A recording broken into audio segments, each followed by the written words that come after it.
Hi guys, ಕ್ವಿಕ್ಕಾಗೆ just 15 ಮಿನಿಟ್ಸಲ್ಲಿ ಸೂಪರಾಗಿರೋ ಪಾಲಕ್ ಪನ್ನೀರ್ನ ಹೇಗೆ ಮಾಡೋದು ಅಂತ ಹೇಳ್ಬಿಟ್ಟು ನೋಡೋಣ ಬನ್ನಿ. ನಾನು ಫಸ್ಟ್ ಇಲ್ಲಿ ಮನೆಯಲ್ಲೇ ಮಾಡಿರೋಂಥ ಬೆಣ್ಣೆನಲ್ಲಿ ಪನ್ನೀರ್ನ ಸ್ವಲ್ಪ ರೋಸ್ಟ್ ಮಾಡ್ಕೊತಿದ್ದೀನಿ. ಅದಕ್ಕೆ ಸ್ವಲ್ಪ ಉಪ್ಪು, ಸ್ವಲ್ಪ ಜೀರಾ ಪೌಡರ್, ಸ್ವಲ್ಪ ರೆಡ್ ಚಿಲ್ಲಿ ಪೌಡರ್ ಹಾಕ್ಬಿಟ್ಟು ರೋಸ್ಟ್ ಮಾಡ್ಕೊಬೇಕು.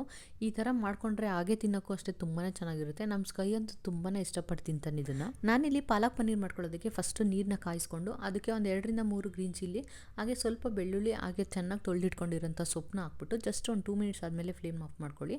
ಇದು ತುಂಬ ಕುದಿಸೋದೇನು ನೆಸೆಸಿಟಿ ಇಲ್ಲ, ಜಸ್ಟ್ ಬಿಸಿ ನೀರಿಗೆ ಹಾಕಿದ್ರೆ ಸಾಕು.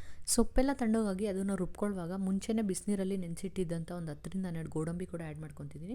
ಇದರಿಂದ ಒಳ್ಳೆ ಕ್ರೀಮಿ ಟೆಕ್ಸ್ಚರ್ ಬರುತ್ತೆ. ಹಂಗಾಗಿ ಹಾಗೆ ನಾವು ಪನ್ನೀರ್ ಹುರ್ಕೊಂಡಿದ್ದಂಥ ಪಾತ್ರೆಗೆ ಸ್ವಲ್ಪ ಬೆಣ್ಣೆ ಆ್ಯಡ್ ಮಾಡಿ ಅದಕ್ಕೆ ಸ್ವಲ್ಪ ಉಪ್ಪು, ಅರಿಶಿನ, ರೆಡ್ ಚಿಲ್ಲಿ ಪೌಡರ್, ಜೀರಾ ಪೌಡರ್, ಗರಂ ಮಸಾಲ ಎಲ್ಲ ಒಂದು ಅರ್ಧ ಸ್ಪೂನಷ್ಟು ಹಾಕೊಂಡು ಮಿಕ್ಸ್ ಮಾಡಿಬಿಟ್ಟು ಇಮಿಡಿಯೇಟ್ ಅದಕ್ಕೆ ರುಬ್ಕೊಂಡಿರೋಂಥ ಪೇಸ್ಟ್ನ ಹಾಕೊಳ್ಳಿ. ಇದಕ್ಕೆ ನೀರು ಜಾಸ್ತಿ ಹಾಕೋಬಾರ್ದು, ಚೆನ್ನಾಗಾಗಲ್ಲ. ಜಸ್ಟ್ ಮಿಕ್ಸಿ ಜಾರಲ್ಲಿರೋ ಮಸಾಲ ಬರಲಿ ಅಂತೇಳಿ ಒಂದು ಅರ್ಧ ಗ್ಲಾಸ್ ಹಾಕೊಂಡ್ರೆ ಸಾಕು. ಮುಂಚೆನೇ ನಾವು ಸೊಪ್ಪನ್ನ ಒಂದು 5 ಮಿನಿಟ್ಸ್ ಬಿಸಿನೀರಲ್ಲಿ ಹಾಕೊಂಡಿದ್ರಿಂದ ಜಾಸ್ತಿ ಬೇಯಿಸೋ ನೆಸೆಸಿಟಿ ಇಲ್ಲ.